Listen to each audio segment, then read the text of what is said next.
अब बात करें हमारी टोटल कॉस्ट की, तो हमारे को याद रखना चाहिए कि हमारा जो टोटल कॉस्ट है वो कभी भी ओरिजिन से स्टार्ट नहीं होगा। इसके पीछे का जो कारण है वो है कि जब कोई फर्म प्रोडक्शन को स्टार्ट करती है तो हम क्या देखते हैं कि वो दो वेरिएबल्स फैक्टर्स का इस्तेमाल करती है बेसिकली।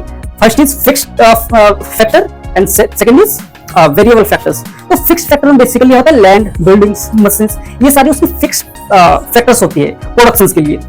और दूसरी जो वेरिएबल्स है that is variable factor. Okay, जैसे हम लोग बात करें लेबर की, जैसे लेबर की बात करें, रॉ मटेरियल्स की बात करें, ठीक है। तो जब हम बात कर रहे हैं टोटल कॉस्ट की, तो हमारी टोटल कॉस्ट कभी भी जीरो से स्टार्ट नहीं होगी। चाहे प्रोडक्शंस को वो फर्म बंद कर दे तो उसे फिक्स्ड फैक्टर तो लगेगा ही, फिक्स्ड कॉस्ट तो लगेगा ही। जब वो लैंड लिया है, वो उसने लिया है रेंट पर, तो रेंट तो भाई उसे देना पड़ रहा है।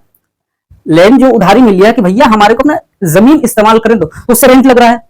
बिल्डिंग के बदले भी उसे किराया देना पड़ रहा है। तो हमारी जो फिक्स्ड कॉस्ट है वो कुछ ना कुछ आएगी। इसीलिए हमारी तो फिक्स्ड कॉस्ट और वेरिएबल कॉस्ट जब मिलाते हैं हम लोग तो हमारी निकलती है टोटल कॉस्ट, ठीक है। तो जब हम बात करें टोटल कॉस्ट की, तो टोटल कॉस्ट कभी भी ओरिजिन से स्टार्ट नहीं होती, क्योंकि हमें फिक्स्ड कॉस्ट लगता ही लगता है कुछ ना कुछ, ठीक है। भले वेरिएबल कॉस्ट नहीं लग रही हमें, हमने प्रोडक्शन को बंद कर दिया, लेकिन क्या रेंट हमें तो देना पड़ रहा है। हमने जमीन लिया तो भले प्रोडक्शन हमें बंद कर दिया, लेकिन रेंट तो देना पड़ रहा है। तो हमारे क्या करना है, जो हमारी टोटल कॉस्ट होगी वो जीरो से नहीं होगी, बल्कि जीरो के ऊपर से होगी, ओरिजिन के ऊपर से होगी, ठीक है। तो अब देखिए जो हमारी टोटल कॉस्ट होगी उसे हम रेट से दर्शाते हैं। It is our total cost. ये कुछ इस तरह से जाता है, ठीक है। This is our total cost. तो जैसा कि मैंने कहा कि टोटल कॉस्ट हमारा कभी भी ओरिजिन से स्टार्ट नहीं होगा, ठीक है। अब देखिए, अब हम देख रहे हैं कि यहां दो पॉइंट्स पर total cost and total revenue जो है एक दूसरे को कट कर रही है। दो पॉइंट्स पर total cost and total revenue एक दूसरे को कट कर रही है। ओके, ये पहला पॉइंट यहां है और दूसरा पॉइंट यहां है, तो इसे नाम देते हैं हम A and this is B, ठीक है। इस पॉइंट को जहां पर total cost and total revenue cut कर रही है पहली पॉइंट पर, इसे हम ए कहेंगे और यहां हम बी कहेंगे, समझिएगा। और इसी ए एंड बी पॉइंट को हम लोग कहते हैं ब्रेक इवन पॉइंट। इस बात को आप याद रखिएगा। So point A and B equal to break even point. इस बात को आप जहन में रखिएगा, भूलना नहीं इस बात को। ब्रेक इवन पॉइंट,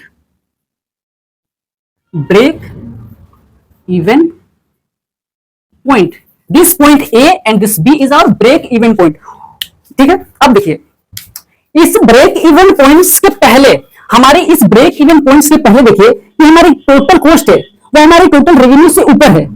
हमारी टोटल कॉस्ट जो रेड वाली जो लाइन दिख रही है आपको, ये हमारी टोटल रेवेन्यू से ऊपर है, ठीक है। यानी हमारी रेवेन्यू कम है उस समय, यानी हमारे को इनकम कम प्राप्त हो रहा है और हमारी कॉस्ट ज्यादा लग रही है, यानी कहीं ना कहीं हमारे लॉस को शो कर रहा है। तो ये कंडीशंस क्या है, हमारी लॉस को दिखा रहा है। कौन सा? बिफोर ब्रेक इवन पॉइंट, ठीक है। Before break even it is our loss, it is our loss conditions, okay, ठीक है। उसी तरह यहां भी देखिए पॉइंट बी, यानी इस ब्रेक इवन पॉइंट के बाद देखिए before break even point A and after break even point B, this also show our loss because here also TC is maximum, TC is greater than TR, यानी हमारा total cost है, यहां भी total cost हमारा बढ़ रहा है, यानी कॉस्ट हमें ज्यादा लग रही है और रेवेन्यू कम आ रही है हमारे को, यानी ये भी पॉइंट के बाद हमारे को लॉस शो कर रहा है। This also show our loss, okay. यानी जब भी हमारी टोटल कॉस्ट हमारी टोटल रेवेन्यू से ऊपर होगी तो वो हमारी लॉस को शो करती है। इस बात को याद रखिएगा, okay. So before break even point, this point A before A it show our loss, okay. After B this also show our loss. इस बात को याद रखिएगा। अब देखिए, अब जहां पर मैंने कहा जहां पर हमारा टीआर और टीसी मैक्सिमम गैप हो, टीआर और टीसी के बीच मैक्सिमम गैप हो, TR this blue line show TR and this red line show TC, तो इन दोनों के बीच जहां पर सबसे ज्यादा गैप हो वो पॉइंट कहलाती है हमारी मैक्सिमम प्रॉफिट की पॉइंट है वो, यानी दिस पॉइंट, ये मैं दिखा दूं आपको, दिस पॉइंट। यहां से आप स्केल्स के थ्रू इसे ये कर सकते हैं, यहां से ये हमारी शो कर रही है इस चीज को, हमारी मैक्सिमम प्रॉफिट को, ठीक है। यानी यही क्या है, हमारा इक्विलिब्रियम है। This is the point of equilibrium, ये हमारी मैक्सिमम प्रॉफिट है। और इसे हम क्या करेंगे, टेंजेंट से दिखा देंगे। यहाँ एक टेंजेंट हम लोग लेंगे, यहाँ पे जो पैरेलल दो टेंजेंट आएगी हमारे, यहाँ और एक इस रेड पॉइंट पर, तो वो हमारी क्या होगी देखते हैं। टेंजेंट को हम लोग रेड से, यहाँ रेड से शो करते हैं। बेसिकली ये पैरेलल आएगी यहाँ जब हम टेंजेंट बनाएंगे और एक टेंजेंट हमारा यहाँ बनेगा, तो बेसिकली आप अच्छे से कीजिएगा, मैं फ्री हैंड बना रहा हूं इसलिए थोड़ी इधर उधर हो सकती है। तो ये हमारी क्या है, ये हमारी हो जाएगी टेंजेंट, और वो टेंजेंट हमारी, ये टेंजेंट और दोनों ही टेंजेंट जो है वह क्या होगी, पैरेलल होगी। इसे हम एक नेम दे देते हैं, tangent P, tangent Q। Okay, अब समझिएगा, यहां भी हम एक पॉइंट देते हैं, दिस इज और M। ठीक है, तो ये थी हमारी क्या है, टेंजेंट थी ये दोनों। अब देखिए, अब हम यहां क्या देखेंगे कि इस पॉइंट के, दिस ब्रेक इवन पॉइंट से लेकर हम लोग इस एक्स एक्सिस तक एक लाइन ड्रॉ करते हैं, दिस एंड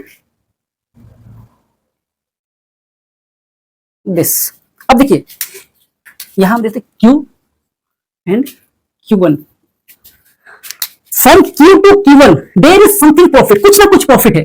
Q से लेकर Q1 तक, Q से लेकर Q1 तक कुछ ना कुछ प्रॉफिट है, क्योंकि Q से लेकर Q1 तक TR हमारा क्या है, मोर है, देन कॉस्ट, टोटल कॉस्ट से ज्यादा हमारा क्या है, टोटल कॉस्ट से ज्यादा हमारा है टोटल रेवेन्यू, यानी टोटल हमें जो रेवेन्यू प्राप्त करें वो ज्यादा है टोटल कॉस्ट से। तो ये होगी हमारी क्या, कुछ ना कुछ प्रॉफिट शो करे Q टू Q1। ओके, इस बात को आप याद रखें कि Q से लेकर Q1 तो कुछ ना कुछ प्रॉफिट शो करिए, और पॉइंट ब्रेक इवन पॉइंट जो होता है वहां पर ना ही प्रॉफिट ना ही लॉस होता। मैं यहां लिख दूं, ब्रेक इवन पॉइंट, ना ही profit, no profit no loss. इस ब्रेक इवन पॉइंट के पास हमारे पास क्या होता है, no profit, no profit, no profit and no loss.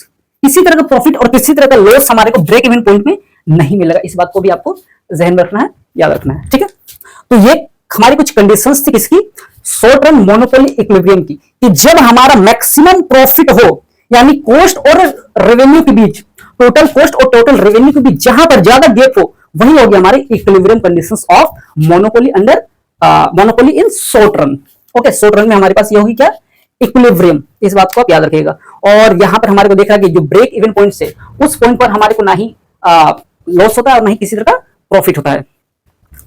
तो maximum gap equal to maximum profit of monopolist. Okay, इस बात को याद रखिएगा। तो होप सो कि समझ में आ रही होगी आपकी। तो आज की इस लेक्चर के अंदर बस इतना ही, फिर किसी लेक्चर के अंदर आपके साथ मुलाकात होगी, तब तक के लिए धन्यवाद, थैंक यू, शुक्रिया।